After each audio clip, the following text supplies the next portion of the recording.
The lights go out. The bedroom door is half open, the hallway is dark, and the house settles into the kind of silence that humans call quiet. For the cat, Lemnitz does not exist. The refrigerator hums at a frequency below human hearing. A mouse behind the kitchen wall shifts its weight, and the sound travels through the plaster. The heating system clicks once, and the vibration moves through the floor.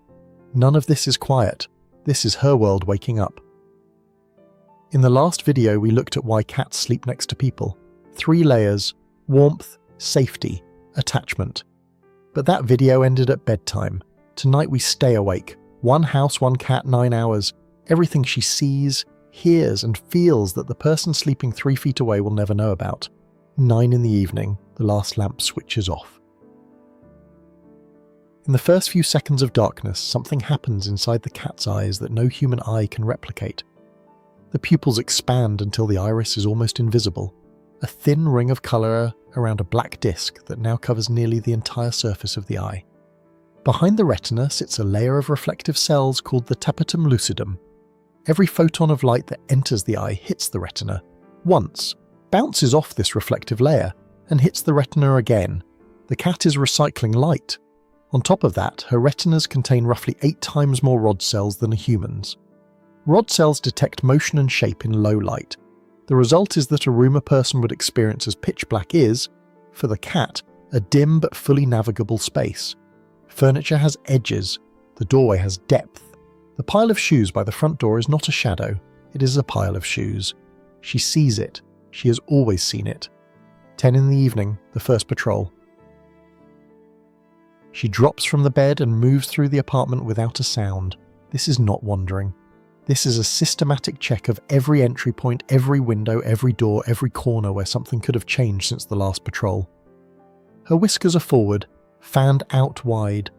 Each whisker sits in a follicle packed with nerve endings so dense that they detect shifts in air pressure the way a seismograph detects tremors. When she passes through a doorway, the whiskers register the width of the opening, the direction of the air current, and whether anything has disturbed the airflow since she last passed through. In parallel, thermal receptors concentrated around her nose detect radiant heat, not touching it, sensing it from a distance. A warm pipe behind the wall, the residual heat of a human handprint on a doorknob, the spot on the couch where someone sat an hour ago. She reads the thermal history of every room she enters. 20 years of living with cats, and I still find it remarkable.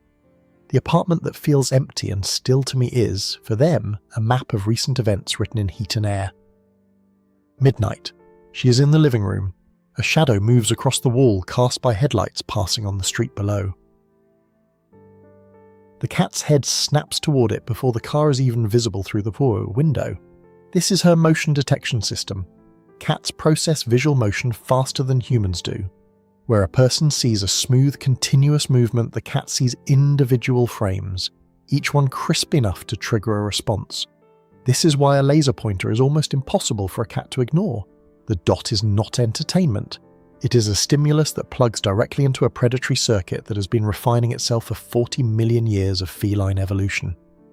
There is another layer to what she sees in this room that deserves mention. Research published by Douglas and Jeffrey in 2014 confirmed that cats can perceive ultraviolet light, a spectrum entirely invisible to the human eye. Under UV, the world looks different.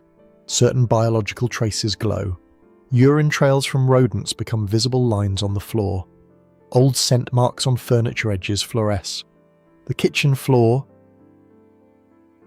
which looks clean to a person under normal light, might be a map of traffic patterns to a cat seeing in UV.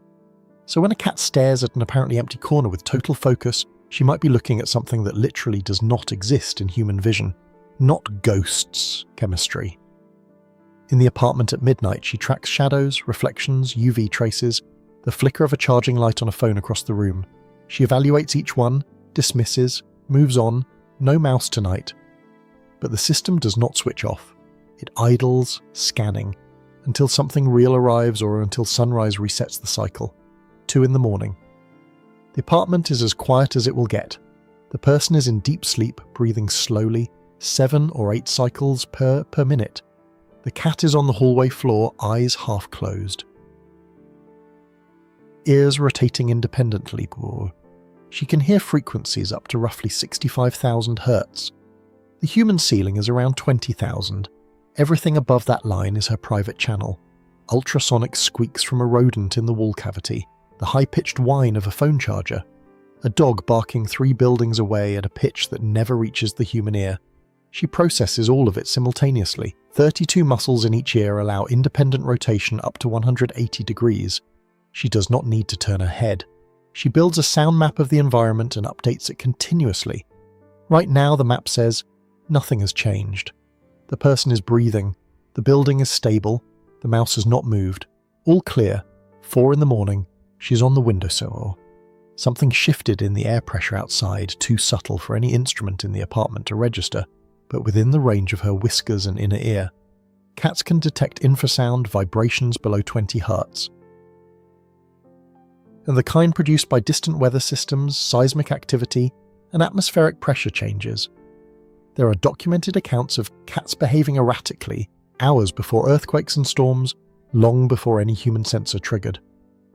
Whether this particular shift at 4 in the morning is weather or traffic or construction on the far side of the city, the cat registered it. She sits still for several minutes, ears forward, nostrils flared. The Jacobson's organ in the roof of her mouth, a secondary sensory system designed to analyze chemical signals in the air, is processing whatever the early morning breeze carries through the gap in the window. Scent molecules from a neighbor's garden. The chemical trace of a cat that passed below the building sometime after midnight. Moisture in the air suggesting rain by midday. She is reading tomorrow's weather with organs that evolution gave her and that no human possesses. 6 in the morning, the sky lightens. The cat drops from the windowsill, walks through the apartment one more time, checks the front door, checks the kitchen, checks the bathroom. Everything is where it was. The person is still breathing. The mouse did not come out. The storm has not arrived yet. She returns to the bedroom, jumps onto the bed, and settles into the warm dip in the mattress next to the sleeping human. There is a detail here that most people never notice. The spot she chooses in the morning is almost always the same spot she left 9 hours ago, not approximately. The same depression in the mattress, the same angle relative to the person's body, the same distance. She has spent the entire night navigating a sensory landscape that no human can access, and her final act is to return to the exact coordinates she started from. By the time the alarm goes off, she will be curled up, eyes closed, purring softly, looking exactly like a cat that has been asleep all night. She has not. She worked a 9-hour shift in a sensory world that the person beside her cannot access and will never see, and she will do it again tonight. Same route, same systems, same quiet diligence. Not because anyone asked, because that is what she is. We have spent 3 videos looking at the cat, what she signals, why she sleeps where she sleeps, what she experiences when the lights go out. Next time we turn the mirror around, not what the cat does. But why the human cares so much? Why does a 7-pound animal with no interest in careers or opinions occupy a place in someone's life that some people reserve for partners and children? That is not a sentimental question, and the answer might be more honest than most people expect.